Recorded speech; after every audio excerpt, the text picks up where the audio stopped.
Bonjour, bienvenue dans cette nouvelle session partage d'un texte inspirant. Pioché aujourd'hui dans le Meshnevi, 150 contes soufis de Jalal al-Din Rumi. La corde au cou. Un homme prétendit un jour être un prophète supérieur à tous les autres. On lui passa une corde au cou et on l'amena devant le sultan. Curieux de connaître l'origine de cette aberration, la foule se rassembla ainsi qu'une fourmilière. « Si la pauvreté est un signe de prophétie, disaient les gens, alors nous sommes tous prophètes.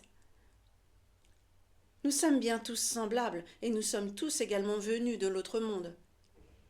Qu'y a-t-il d'extraordinaire à cela ? Il y a une chose que vous ignorez, répondit l'homme. Vous êtes venus sur terre par décision du destin, mais vous avez voyagé dans l'ignorance, comme un enfant qui dort, inconscient des étapes. Vous avez traversé bien des contrées, dans l'ivresse ou dans le sommeil. Vous n'avez rien su du chemin du haut et du chemin du bas. Nous avons parcouru l'univers avec nos 5 sens et dans les 6 directions, éveillés et joyeux. Nous avons vu l'origine et la finalité, car nos guides connaissaient bien le chemin. Le peuple demanda au sultan de torturer cet homme afin de faire un exemple. Mais le sultan remarqua que l'homme était si maigre qu'une simple chiquenaude l'eût assommé. Son corps en était presque transparent. Le sultan se dit alors qu'il valait mieux essayer la douceur, car un langage tendre fait sortir le serpent de son repaire. On fit évacuer le peuple, et le sultan, plein de patience et de douceur, lui demanda d'où il venait et s'informa de ses conditions de vie. « Ô sultan, répondit l'homme, ma maison, c'est le pays du salut, et ma direction, c'est le pays du blâme. Je n'ai ni demeure, ni ami. Comment un poisson pourrait-il habiter sur la terre ? » Pour le taquiner, le sultan lui demanda « Quel est ton plat préféré ? Puis, qu'as-tu donc bu pour être ainsi ivre de bon matin ? » Si j'avais du pain, répliqua l'homme, je ne prétendrais pas être un prophète. Prophétiser devant un tel sultan est comme attendre qu'une montagne fasse preuve de cœur. La seule chose que la montagne puisse faire, c'est de renvoyer les mots qu'on lui adresse. Et ce faisant, elle se raille. Il ne sert à rien de parler de la vie à un cadavre. Mais parle d'or ou de femme, et tous te suivront sans même prendre garde à leur existence. Dis-leur, une belle femme est amoureuse de toi. Va, elle t'attend. Aussitôt, ils courront dans la direction que tu leur indiques. Mais si tu parles le langage de la vérité et dis « Dans cet univers éphémère, préparons-nous à l'univers de la vérité. Qu'importe l'éphémère puisque l'éternité est possible. Sache alors qu'ils voudront te tuer et ne crois pas qu'ils fassent cela pour protéger leur religion. » Le sultan demanda « Qu'est-ce que la révélation ? Quel bénéfice un prophète tire-t-il de ses activités ? » Tout ce que dit un prophète finit par arriver, répondit l'homme. Peut-il exister un royaume qui ne désire pas se joindre à lui ? La révélation d'un prophète, sans même parler de moi, vaut bien l'inspiration dans le cœur d'une abeille. La révélation que Dieu a faite à l'abeille a rempli sa demeure de miel. Par sa révélation, Dieu a rempli l'univers de miel. Et, Comme l'homme possède la lumière du cœur, sa révélation ne saurait valoir moins que celle d'une abeille.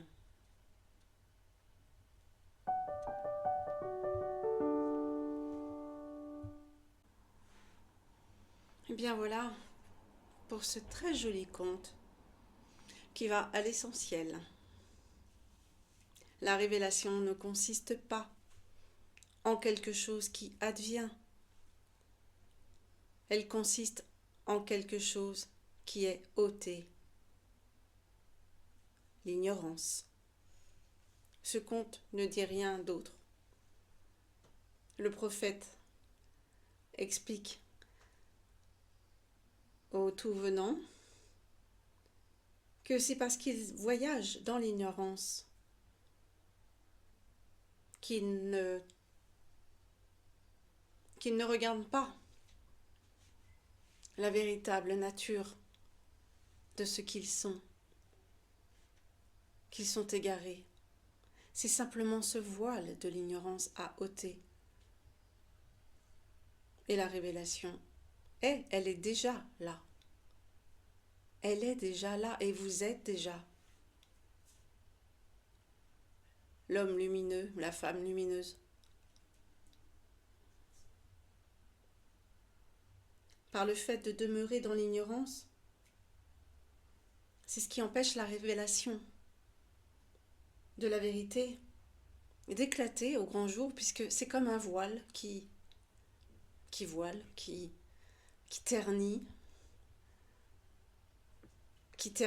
la lumière de la vérité. L'exemple du poisson qui serait condamné à vivre sur terre est très parlant. Imaginons un poisson qui, par un effort particulier, parviendrait à s'extraire des eaux et se retrouverait donc sur la terre ferme et sèche. Très très vite, il s'apercevrait ne pas être dans son état naturel. Il se trouverait être très rapidement dans un état de souffrance qui générerait du stress, de la peur, des angoisses, du simple fait d'avoir dévié et d'être soustrait à son milieu naturel et d'avoir dévié de son état naturel de poisson. Il est dans un état, dans un lieu inhospitalier pour lui, au regard de ses capacités, de ce pourquoi et ce par qui il a été programmé, puisque le prophète parle également de destinée. Il est destiné à être un poisson, donc destiné à vivre dans des eaux.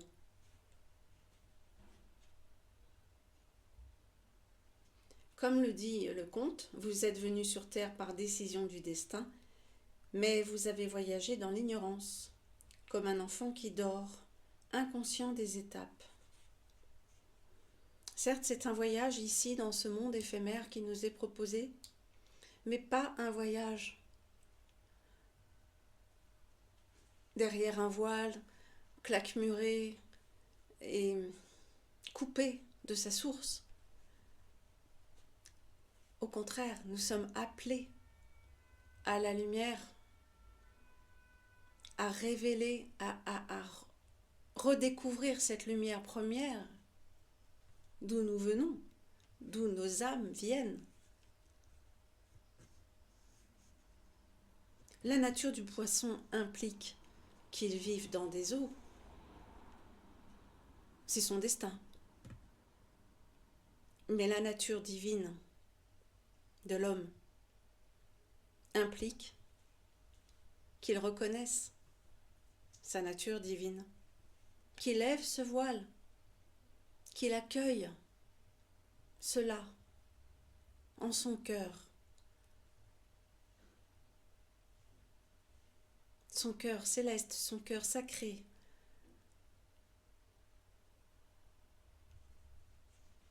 Et le sultan demande: qu'est-ce que la révélation?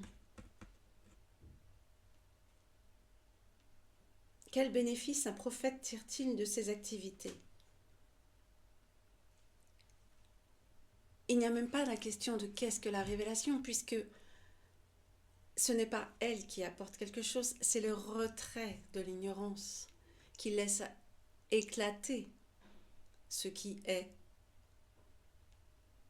La révélation comble de ce fait tous les besoins. On ne peut même pas la définir parce que c'est par soustraction. C'est pas une somme, c'est une soustraction. La révélation comble tous les besoins puisqu'il n'y a plus de recherche extravagante à l'extérieur. C'est le je suis. Le je suis. C'est l'évidence. Dans l'accueil de ce qui est.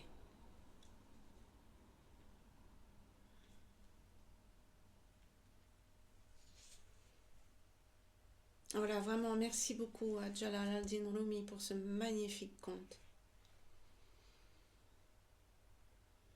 Merci à vous de votre écoute et de votre attention. À très bientôt.